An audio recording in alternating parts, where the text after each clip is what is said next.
n'y a pas un. Dieu connaît tous les problèmes de ta vie. Dis-lui que ce que tu as envie de traverser pour le moment, peut-être que c'est pour la gloire de Dieu. Est-ce que tu peux rappeler à la personne qui est à côté de toi, ce que tu as envie de traverser pour à ce moment, peut-être que c'est pour la gloire de Dieu. Pourquoi? Parce que tous n'ont pas péché. Pourquoi? Parce que tous n'ont pas hérité le péché de leur père ou de leur mère. Voilà pourquoi la vie est ce qu'il est aujourd'hui. Mais laissez-moi vous dire que si vous êtes tel que vous êtes aujourd'hui, peut-être que c'est pour la gloire de Dieu. Pourquoi? Parce que je sais qu'il y a un temps pour l'homme pour souffrir et il y a un temps pour l'homme récupérer ceux qui ont été dévorés par les sauterelles. Amen. Si aujourd'hui tu es malade, si aujourd'hui tu manques quelque chose, mais sache que demain peut-être Dieu, lorsqu'il verra ta souffrance, il dira que moi-même je vis et je suis descendu, je suis venu maintenant te délivrer dans ces problèmes qui persistent dans ta vie. Voilà pourquoi je te dis, bien aimé dans le Seigneur, nous allons marcher ensemble. Nous allons réfléchir sur un thème qui est vraiment très important. Vous savez, aujourd'hui, nous ne comprenons plus qui est enfant de Dieu et qui ne l'est plus. Pourquoi? Parce que vous allez comprendre une chose, nos vies à nous, soi-disant les enfants de Dieu. Je dis les enfants de Dieu en particulier. À des fois, ça ne correspond pas à un enfant de Dieu. David dit, j'ai été jeune, j'ai vieilli, je n'ai pas vu un juste à abandonner, ni sa postérité manquée du pain. Sachez que oui, dans la doctrine, nous avons voulu dire que le pain, normalement, qu'on va dans les boulangeries, comme l'avait dit autrefois notre frère Edmond, le pain qu'on met les margarites, le pain qu'on met les Nutella, ça, personne ne l'a manqué. Mais par contre, nous allons comprendre une chose. Il était question de la parole. Dieu, à chaque fois, à chaque instant, s'il y a un problème, la première des choses que Dieu envoie, il envoie sa parole. Et lorsque la parole vient, la parole fait quoi? La parole est guérie. Donc voilà pourquoi aujourd'hui, nous allons essayer de comprendre quelque chose de très important. Alors, nous allons parler sur un thème que j'ai intitulé « Et voici, je serai avec vous tous les jours de votre vie jusqu'à la fin. » Waouh! Bien, le Seigneur, si Dieu dit « Voici, je serai avec vous », lui-même, il le dit. Il le dit, mon frère, ma sœur, voici, je serai avec toi tous les jours de ta vie jusqu'à la fin. Tous les jours, un Dieu. Bien, laissez-moi vous dire que le Dieu que nous prions, imaginez en ce moment, nous sommes ici à Paris, nous sommes en train de prier, nous sommes en train de lui invoquer, mais plus loin en Côte d'Ivoire, plus loin au Cameroun, aux États-Unis, en Argentine, le même Dieu que nous sommes en train de prier ici, il y a des gens qui sont en train de lui invoquer. La Bible dit qu'il est partout à la fois et il écoute. Vous savez, il y a des gens qui travaillent dans les standards, dans les réceptions. Lorsqu'ils reçoivent tellement, il y a trop de coups de fil, à des fois, il se trouve, il dit, mais quel genre de coups de fil que je vais répondre? Mais le Dieu que nous prions, lorsque nous le prions, nous pouvons être beaucoup de chrétiens à la fois partout au monde. Mais Dieu, devant sa trône, il écoute que la voix d'une seule personne. C'est la femme, c'est l'église. C'est l'église qui plaît. Mais par contre, devant le trône de notre Dieu, s'il y a plein de voix qui commencent à monter, ça veut dire qu'il y a un problème dans l'église corps du Christ. Les gens peuvent être en Côte d'Ivoire, au Congo, je ne sais où, ici en France, en Belgique, mais tous nous formons église corps du Christ. Voilà pourquoi tous ceux qui prient en vérité, tous ceux qui prient le Seigneur dans la vérité, quel que soit partout où ils sont, quelle que soit leur couleur de peau, quelle que soit leur langue, tous nous formons l'église corps du Christ. Alléluia. Amen. Voilà pourquoi le Seigneur nous a dit quelque chose. Il a dit que voici, je serai avec vous. Il parle de son église. Voici, je serai avec vous tous les jours de votre vie jusqu'à la fin. Ça veut tout simplement dire que tout ce que je fais, partout où je vais, Dieu, il est avec moi. Dieu marche avec moi. Quand je bouge, ce n'est plus moi qui bouge, mais c'est lui qui bouge. Pourquoi? Parce qu'il est avec moi, il m'accompagne. Tout ce que je fais, il n'y a rien qui s'échappe devant sa face. Tout ce que tu dis, tout ce que tu penses, Dieu connaît déjà. Dieu connaît ta vie. Il connaît tes besoins. Voilà pourquoi le psalmiste dit que la pensée n'est pas encore montée dans mon cœur, mais ô Éternel, toi tu les connais déjà. Pourquoi? Parce que le Dieu que nous prions, c'est un Dieu qui ne réfléchit pas. Il connaît déjà toutes les choses. Dieu t'a connu, voire même avant la fondation du monde. Dieu t'a connu avant même que l'agneau soit prédestiné. Dieu nous a connus. Amen. Est-ce que vous êtes d'accord avec moi? Amen. Je vais le prouver tout à l'heure dans les Écritures que Dieu t'a connu avant la fondation du monde. Amen. Amen, frère Christian, ça va? Voilà. En fait, vous avez remarqué une chose. La Bible dit, Dieu, il est le même hier, aujourd'hui et éternellement. Alléluia. Dieu, il est le même hier, comme Père, Aujourd'hui, comme fils, éternellement, il restera comme un esprit, n'est-ce pas? Père, c'était pour donner quoi? La loi. Fils, c'est pour les sacrifices. Et l'esprit, c'est pour l'éternellement. Amen. Donc voilà pourquoi nous disons, il est le même hier, aujourd'hui et éternellement. Ce sont les attributs de Dieu. Pourquoi par contre? Vous allez comprendre une chose. Tous les noms de Dieu que nous pouvons citer ici sur terre, il n'y a pas un nom, qui est vraiment le vrai nom de Dieu. Par contre, tous les noms que nous citons, ce n'est que des attributs par rapport à ce que Dieu a fait. Il est l'éternel, le Dieu tout-puissant. L'éternel, le Dieu créateur. L'éternel, Dieu qui guérit. Jésus, Emmanuel, c'est ça. Mais lorsque nous quitterons le mystère, ces corps, et que nous allons auprès de lui, c'est à ce moment-là que nous allons connaître le vrai nom de Dieu. Amen. Pourquoi ici citer le vrai nom de Dieu?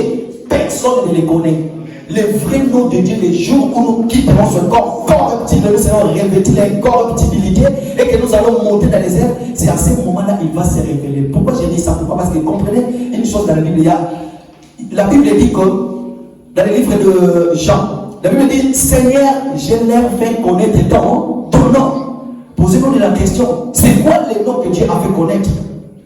C'était la parole. Donc la parole, c'est le nom de Dieu, n'est-ce pas? Mais par contre, nous allons comprendre une chose, le vrai nom de Dieu, tel que frère Gauthier, frère Serge, nous connaissons son nom. Pourquoi? Parce que frère Serge habite ici sur terre, n'est-ce pas? Voilà pourquoi Dieu aussi, tellement que nous sommes sur l'église, nous habitons ici sur terre, qu'est-ce qu'il va faire? Dieu va faire de sorte que, par rapport à ce qu'il va faire, pour que mon peuple m'adore, pour que mon peuple glorifie mon nom, maintenant aujourd'hui je vais me faire glorifier dans cet adjectif qualificatif lorsque je vais libérer le peuple d'Israël. Le peuple d'Israël m'appelleront l'Éternel Dieu qui libère. Amen. Laissez-moi te dire que tu es là. Dieu t'a déjà libéré de tous les soucis de la vie, tous les problèmes de ta vie.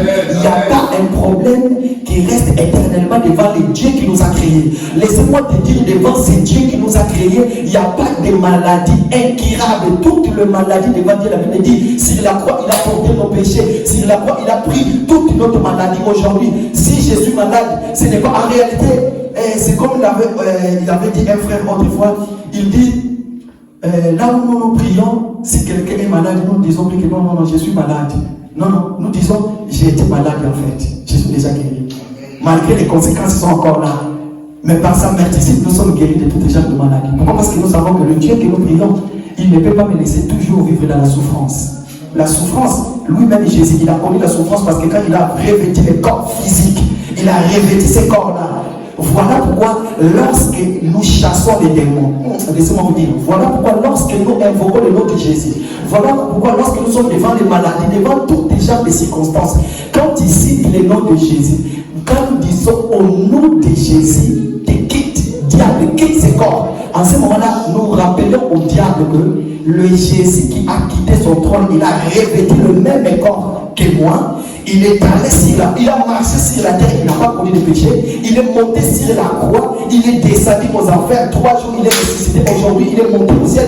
Il n'a pas connu de péché, tellement qu'il n'a pas connu de péché. Et le nom de Jésus fait mal au diable. Amen. La première des choses qui montre le diable dans son raisonnement, dans sa pensée, c'est le nom de Jésus. C'est le nom-là qui n'a jamais connu de péché. Mais le nom-là a fait 7 actes Adam avait fait. Adam a vu que sa femme a péché, il a pris du fruit. Adam a dit, je vais prouver mon amour à travers la femme. Qu'est-ce que je vais faire? Je prends le fruit, moi aussi je le mange. Et lorsque je vais manger cet fruit, je vais subir le même sentence qu'elle. Pourquoi? Parce que le preuve d'amour. Amen. C'est ça le preuve d'amour. Pour mériter quelque chose de très important, il faut la souffrance. Malheur à ceux qui ont des choses sans la souffrance. Vous n'allez jamais connaître la valeur de la chose. Mais ce que vous avez reçu dans la souffrance, vous avez souffert, vous avez payé un prix.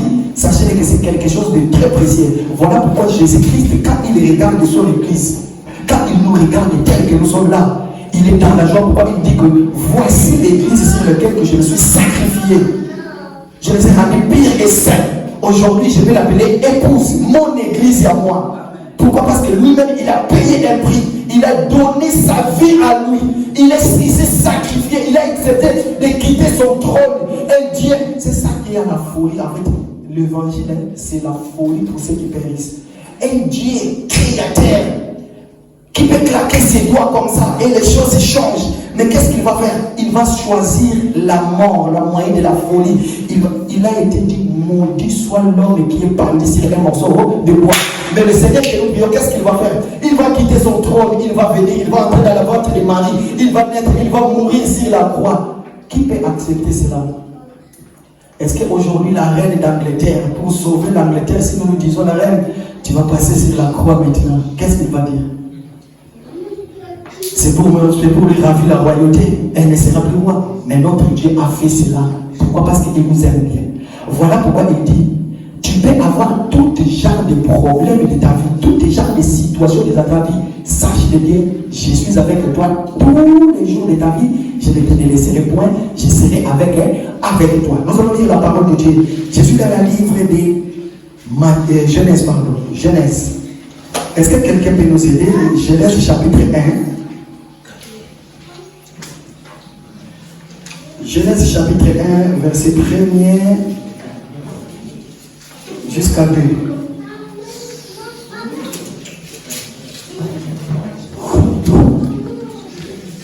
Je lis la parole. Amen. Au commencement, Dieu créa le ciel et la terre. La terre était informe et vide. Il y avait des ténèbres à la surface de la ville. Et l'Esprit de Dieu se mouvait au-dessus des eaux. Alléluia. Alléluia. Je vous avais promis la semaine prochaine que je vais parler de cela, n'est-ce pas? Et la Bible nous dit qu'au commencement, la terre était informe et vide. La Bible dit, mais l'Esprit de Dieu se mouvait au-dessus des eaux. Alléluia. Est-ce que vous êtes là? La Bible dit que l'Esprit de Dieu se mouvait au-dessus des eaux. Laissez-moi vous dire que cet esprit qui se mouvait au-dessus des eaux, cet esprit-là se mouvait déjà au-dessus de vous. Pourquoi? Parce que la Bible nous dit dans le livre de Apocalypse, Apocalypse chapitre 17, verset 15, la Bible dit que ces peuples que tu as vus, ce sont des peuples, des nations et de langues. Par contre, ici sur terre, il n'y a rien de nouveau. Toutes les choses qui existent ici sur terre, ça a été déjà. N'est-ce pas? Ça a été déjà. Si vous cherchez dans la Bible, vous allez trouver. La Bible nous dit que l'Esprit de Dieu s'est mouvé au-dessus des eaux. Je vais aller déjà vous dire que vous allez comprendre la même chose que nous allons lire tout à l'heure dans le livre de Marc, chapitre 6, verset 45. La Bible dit que Jésus a envoyé ses disciples déjà de l'autre côté et lui, il a monté sur le montagne pour aller prier. Le Seigneur va faire rappeler encore ce qui était autrefois. Qu'est-ce qu'il va faire? Il va venir là où il était les barques. Il va voir que les disciples étaient déjà loin. Qu'est-ce qu'il va faire? Il va commencer à marcher au-dessus des eaux. C'était le même esprit qui se mouvait autrefois lorsque la terre était informe et vide. Le même esprit qui marchait autrefois au-dessus des eaux. C'est le même esprit qui va marcher encore sur la mer. Jésus-Christ va nous faire rappeler encore la même chose. Pourquoi? Parce que nous allons comprendre que tel que nous sommes là, Dieu nous connaît très bien, comme je l'avais dit. Depuis le commencement, la Bible dit, dans le livre de Hébreux, dans le livre de Romains chapitre 8, verset 28, la Bible dit, ceux que j'ai connus d'avance, je les ai appelés, je les ai justifiés et j'ai fait quoi? Je les ai prédestinés. Pourquoi? Parce que autrefois, tu existais déjà dans la pensée éternelle de Dieu. Mais sauf qu'il a eu un moment où Dieu a voulu que tu sois manifeste et que tu puisses revêtir un corps pour naître dans la ventre de ta mère. Mais avant que tu sois formé, Dieu savait déjà. Dieu savait déjà que tu t'appelleras frère un tel, la sœur un tel. Il y aura ceci, tu quitteras et tu iras en France et tu feras ceci, tu feras cela. Dieu le savait déjà. Qu'est-ce que Dieu va faire?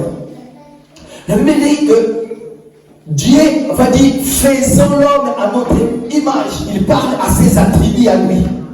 Parce que nous voulons comprendre, Dieu va parler. Il y a un qui dit que lorsque Dieu était en train de parler, il a dit ça, faisons l'homme à notre image, c'est notre ressemblance.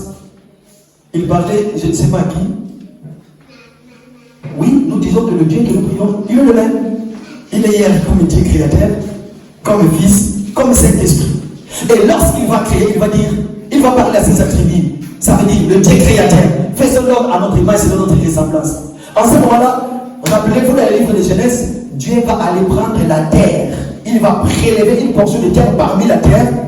Dieu va former le statues.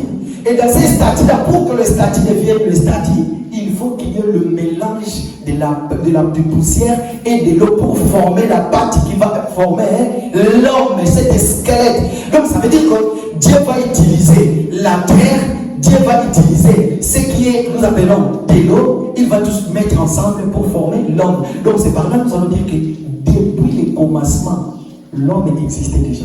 Alléluia. Alléluia. Est-ce que vous êtes d'accord avec moi? Pourquoi? Parce que vous allez comprendre une chose. Lorsque Dieu va séparer la terre et le ciel et les eaux, vous allez comprendre, c'était déjà l'homme qui existait. C'était l'homme déjà qui existait.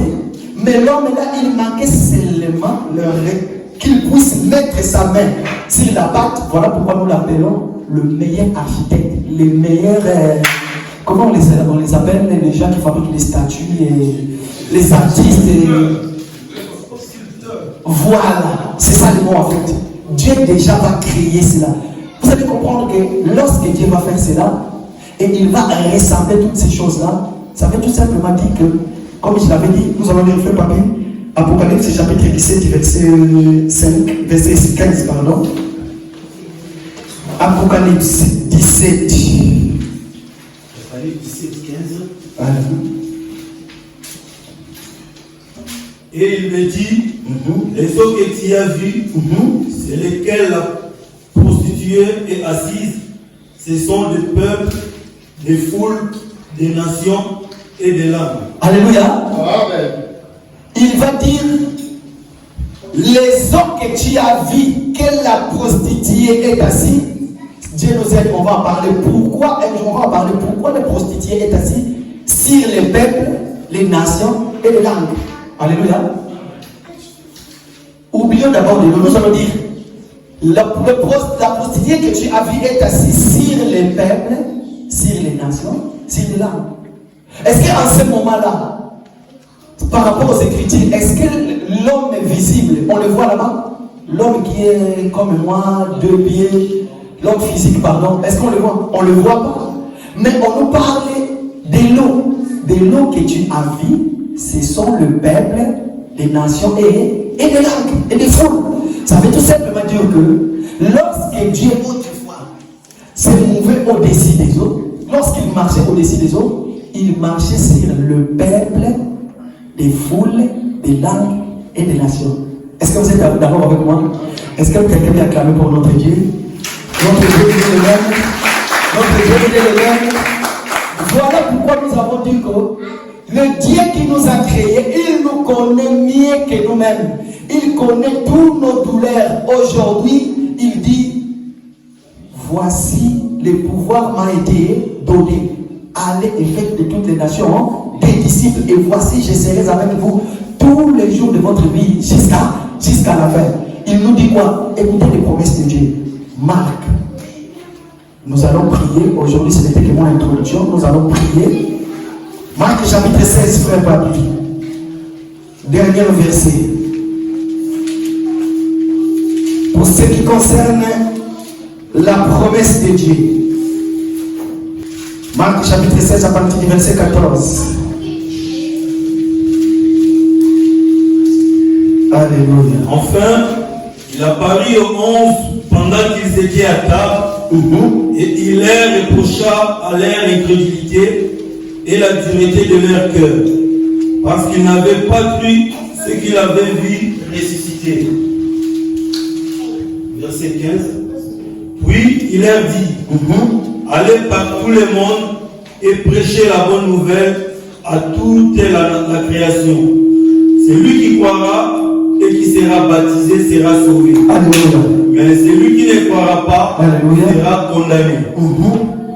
Voici les miracles qui accompagneront ceux qui auront cru.